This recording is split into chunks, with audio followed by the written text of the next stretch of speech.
సహజ నటి జయసుధ హీరోయిన్గా నటించిన తొలి చిత్రం లక్ష్మణ రేఖ. హీరో కృష్ణ నిర్మించిన పండంటి కాపురం చిత్రంలో చిన్న పాత్ర పోషించడం ద్వారా చిత్ర పరిశ్రమలోకి అడుగుపెట్టిన ఆమెకు నటిగా మంచి గుర్తింపు తెచ్చిన సినిమా లక్ష్మణ రేఖ.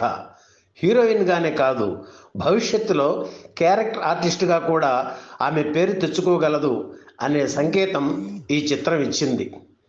గ్లామర్, కరుణ, విషాదరస పాత్రలను పోషించడంలో కన్నాంబ, సావిత్రి, వాణిశ్రీల తరువాత స్థానం తనదే అని నిరూపించుకున్నారు సహజ నటి జయసుధ. 50 ఏళ్ల నట జీవితాన్ని పూర్తి చేసుకున్న ఈ సహజ నటి తొలి చిత్రం లక్ష్మణ రేఖ చిత్ర నిర్మాణ విశేషాలను ఈ వీడియోలో చూద్దాం. నటరత్న ఎన్టీఆర్, నటశేఖర కృష్ణ నటించిన చిత్రాలకు పనిచేసి అసోసియేట్ డైరెక్టర్గా 14 ఏళ్ల అనుభవం కలిగిన గోపాలకృష్ణ దర్శకుడిగా మారి రూపొందించిన తొలి చిత్రం లక్ష్మణ రేఖ. చిత్తూరుకి చెందిన షణ్ముఖ చెట్టియార్, గుడివాడ నివాసి కృష్ణారావు పార్ట్నర్స్గా ఈ చిత్రం మొదలైంది. మరాఠీలో విజయవంతమైన లక్ష్మణ రేఖ చిత్రం రీమేక్ రైట్స్ కొన్నారు. ప్రధాన పాత్రకు గుమ్మడిని ఎంపిక చేశారు. ఆ తర్వాత హీరోయిన్ సెలక్షన్ మొదలైంది. లక్ష్మి, వాణిశ్రీ, భారతి, కాంచన వీళ్ళందరితోనూ గోపాలకృష్ణకు పరిచయాలు ఉన్నాయి. అయితే వాళ్ళంతా బిజీగా ఉండడంతో కొంతకాలం వెయిట్ చేయమన్నారు. ఈలోగా కొత్త నిర్మాతలు ఎక్కడ జారిపోతారోననే భయంతో సీనియర్ హీరోయిన్లు కాకుండా కొత్త హీరోయిన్ కోసం ప్రయత్నాలు ప్రారంభించారు గోపాలకృష్ణ. ఆ సమయంలోనే నీడలేని ఆడది చిత్రం విడుదలయ్యింది. అందులో ప్రభ హీరోయిన్గా నటించారు. ఆమెకు మంచి గుర్తింపు రావడంతో వెళ్ళి అడిగారు గోపాలకృష్ణ.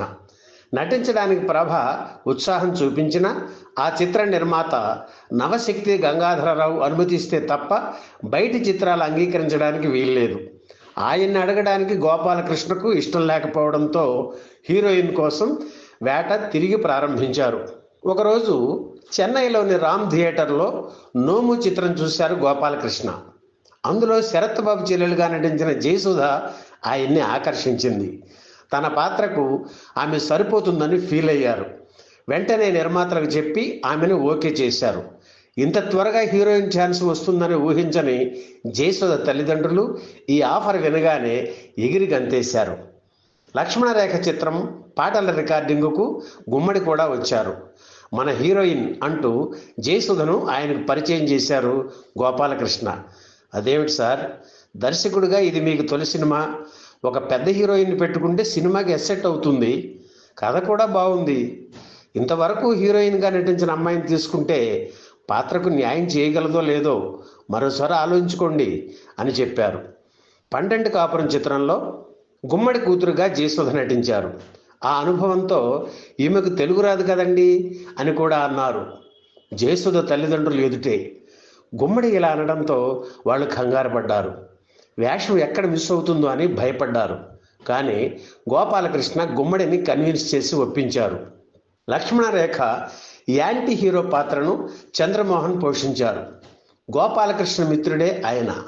విలన్ వేషం అనగానే, హీరో వేషాలు వేస్తున్న నాతో విలన్ వేయిస్తావా, నేను ఇండస్ట్రీలో ఉండాలా వద్దా అని అడిగారు చంద్రమోహన్. సినిమాలో 6 రీళ్ల వరకు నువ్వే హీరోవే, ఆ తర్వాత విలన్వి అనే విషయం ప్రేక్షకులకు తెలుస్తుంది అని గోపాలకృష్ణ చెప్పడంతో సరేనన్నారు చంద్రమోహన్. మరాఠీ చిత్రం పేరు లక్ష్మణ రేఖ కనుక తెలుగులో లక్ష్మణ రేఖ అని పెట్టారు. చిత్ర ప్రారంభోత్సవానికి ఎన్టీఆర్ హాజరై తొలి క్లాప్ ఇచ్చారు. తొలి షెడ్యూల్ బాగానే జరిగింది.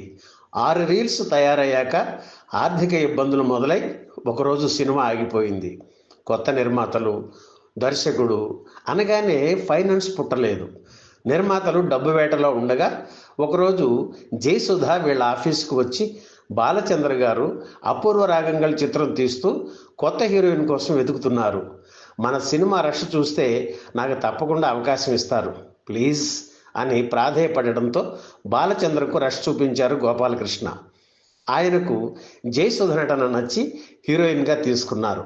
అలాగే శోభన్ బాబుతో సోగ్గాడు చిత్రం తీస్తూ డి రామానాయుడు లక్ష్మణ రేఖ రష్ చూసి జయసుధకు అవకాశం ఇచ్చారు. ఇలా లక్ష్మణ రేఖ చిత్రం ఇంకా పూర్తి కాకుండానే జయసుధ 2 సినిమాలతో హీరోయిన్గా బిజీ అయ్యేవారు. ఈ నిర్మాతలు ఫైనాన్స్ తెచ్చుకుని షూటింగ్ ప్రారంభించే సమయానికి జయసుధ డేట్స్ దొరకడం కష్టమైంది. పగలు వేరే సినిమాలు చేస్తూ రాత్రిళ్ళు లక్ష్మణరేఖ షూటింగ్కి వచ్చేవారు జయసుధ.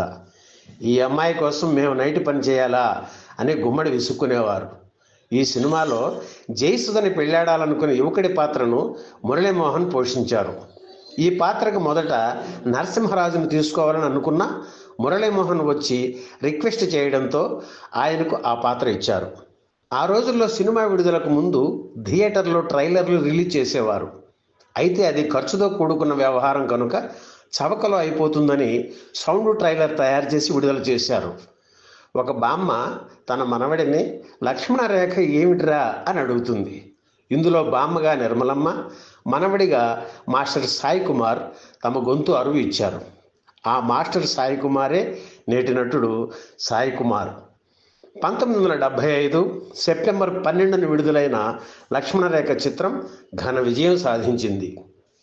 ఈ వీడియో మీకు నచ్చితే లైక్ చేయండి, షేర్ చేయండి, వెంటనే సబ్స్క్రైబ్ కూడా చేయండి.